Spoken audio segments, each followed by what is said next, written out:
At ngayon lang maririnig ang aking success story. Sa lahat po na ngayon lang ako makakaharap, magpapakilala po ako sa inyo. I'm Mike Macron, isa sa pinakamayaman na ginawa ng AIM Global. Para po mas maganda ang connection natin, magpakilala ko ng todo sa inyo. I'm from Indan.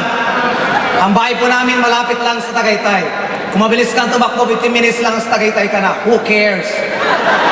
Pagka-graduate ko ng college, nagtrabaho agad ako. Ang first job ko po, naging auditor ng isang malaking company. Auditor ng Tagaytay Highlands International Gold Club Incorporated. Masaya po maging auditor. Kasi ina-audit mo ang ginagawa na yung mga managers, kaya takot sila. Kaya lang nakaka-boarding maging auditor.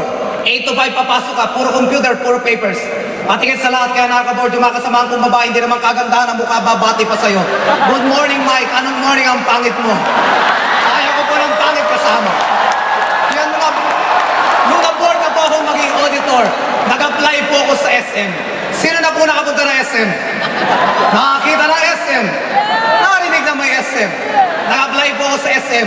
Siyempre, dahil ako'y gwapo, natanggap agad. Tinanggap ako ng SM as Customer Service Supervisor. Masaya po maging visor ng customer service. Kasi marami kayong hawak na section. Hawak po namin yung SM Bills Payment, SM TicketNet, SM Advantage, SM Returns, Files Counter, Gift Profit Information Operator, Sanitas, at lahat ng mga complaints. Under po yan ng customer service. Lahat po sa SM ay ginawa ko. Nag-OT po ako ng todo. Nakisama sa mga managers ko, sa mga customer advisors ko, at sa mga rank and files ko. Ako po ay lahat ng trophy na pwede mong matanggap sa SM ay nakuha ko.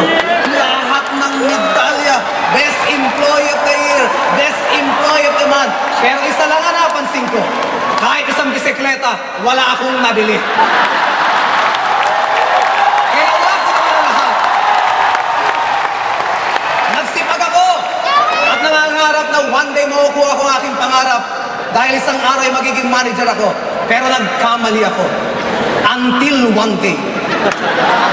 Isa po sa mga rank and file ng SM ay nanlilisik ang mata. Gigil na gigil, tanghaling tapat at bumabati sa akin. Sir! Good morning! Anong morning? Tanghali na. Sir, sa negosyo namin ay laging morning. At sir, umating ka ng seminar at yayaman na tayo. Anong yayaman?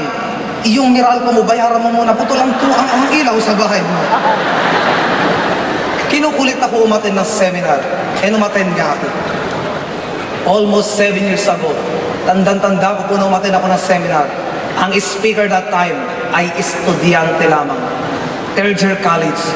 At ako po ang napagtripan. Ang sabi sa akin, ako po ay nakabarong nung umattend ng seminar. Ang sabi sa akin, Sir, ang ganda ng barong mo. Magkano ang sweldo mo? Ang sagot ko naman, secret. Ang empleyado po pag maliit ang sweldo, ang sagot ay secret. At lalo po ako nabuisit sa speaker na ito. Nung pinagduduro po kami, kayo mga empleyado dito, kung kayo kumikita ng 10,000 per month, ako 50,000 per week. Ang sabi ko, napakasinungaling naman ang batang ito. 50,000 kikitain ko po ng 5 months kung magtatrabaho ko sa SM, kung maiipon ko. Siya daw ay 1 week lang. Meaning in 4 weeks time, kumikita ng 400, 200,000. Kulang na lang po, sumabog ang utak ko. Hindi po kayang tanggapin ng sistema ko. Tinapos ko na rin ang seminar kahit negative ako. Pagbaba ko po ng building, doon na po nagbagong lahat. Nakita ko yung estudyante, naka-Fortuner pala.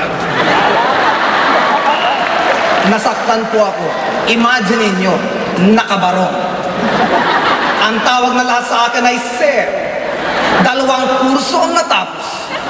Sa ilalim ng building, ganito ang itsura ko. Nag-aabang ng bus.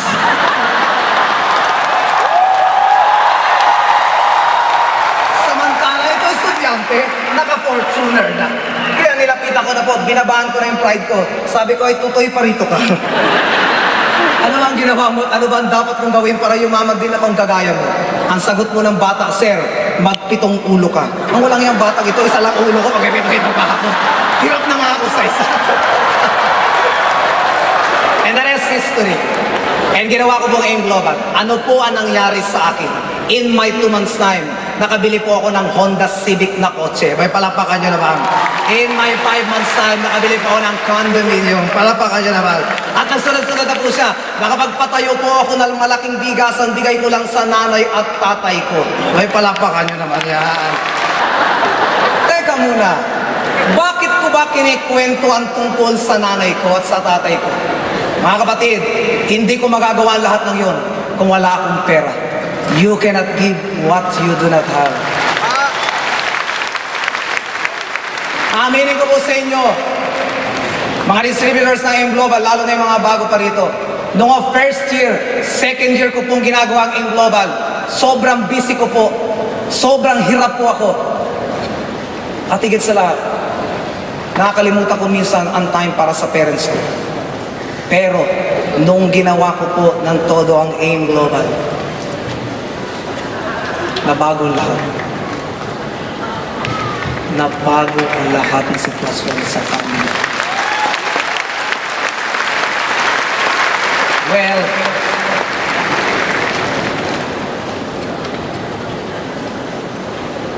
Grabe! nagbago po lahat. Nung minsan isang araw, nakarinig po ako ng isang sermon ng pare. At gusto ko pong i-share ngayon sa Araneta. Sabi doon, sa mundong ibabaw, ang babae ay hindi mabibilang. Ngunit ang ina ay iisa lamang. You can call every woman mother, nanay, inang, mami. Ano man ang tawag niyo sa inyo nanay. Pero ang katotohanan, isa lang talaga ang nanay natin. At hindi rin nasusukat ang isang puno hanggat hindi nabubuhay. Hindi rin nasusukat ang kahalaga ng isang ina hanggat hindi pumapanaw. Mayroon akong question sa inyo. Kailan nyo huling tinreat ang nanay at tatay? Sino po ang may mga nanay pa? Congratulations. Sa lahat ng mga may nanay pa, may pag-aalayan po kayo ng pinakamataas na respeto, pinakamataas na pagmahal, at pinakamataas na paglilingkod. Dahil buhay pa ang nanay. At ang gawin nyo pong bihikulo ang AIM Global para sila yung mapaligaya. Well, sa pag-network ko po, may natuklasan ako. May tatlong mahalagang bagay po o words na lagi natin nakakalimutan. Time, strength, and money. Slide please. Meron ka bang time? Meron ka bang strength? May money. Usually, ang tatlong ito ay laging absent ng isa sa isang tao. Slide please. First scenario. Marami akong kilala. May time, may strength, pero walang pera. Yan yung mga tambay at walang trabaho. Second, meron akong kilala. Maraming time, maraming pera, pero wala nang lakas. Dahil matanda na nila nakuha ang kanilang wealth. Next, marami akong kilala, maraming pera, malalakas, pero walang time sa pamilya. Yan yung mga nag-aabot. And salamat sa AIM Global. Ako nakaharap nyo. Kompleto po ako. Meron akong time, may strength, at mapera. Kaya salamat AIM Global. I love you AIM Global.